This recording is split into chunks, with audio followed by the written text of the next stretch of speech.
আমি যেটা খুব অবাক হই, আমার নিজের মন্ত্রণালয় হিসেবে আমাদের মাঝে মাঝে খুব অসহায় লাগে, আপনাদের মতোই। আমরা জেলেদের মন্ত্রণালয়, বুঝছেন? ভূমি মন্ত্রণালয়ের এইসব বাওরের মালিক, হাওরের মালিক, তারা ইজারা দিয়ে দেবেন, আর আমরা তখন কাতর হয়ে বলি যে আমাদেরকে এটা দেন, আমাদেরকে একটু সিদ্ধান্ত নিতে দেন, আমরা করি।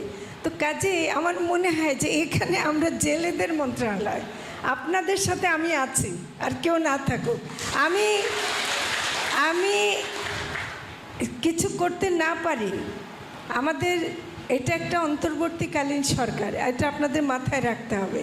এটা আমরা একটা সীমিত সময়ের জন্য কাজ করতে আসছি, কিন্তু আমি এটা বলতে পারি যে যেটুকু আজকে জেনে গেলাম, যেটুকু শুনে গেলাম, সেটা যেখানে যেখানে পৌঁছাতে হয় আমি পৌঁছে দেব, এবং সেটা করার জন্য আমাকে যত কথা বলতে হয় তাদের সাথে আমি তত কথাই বলবো।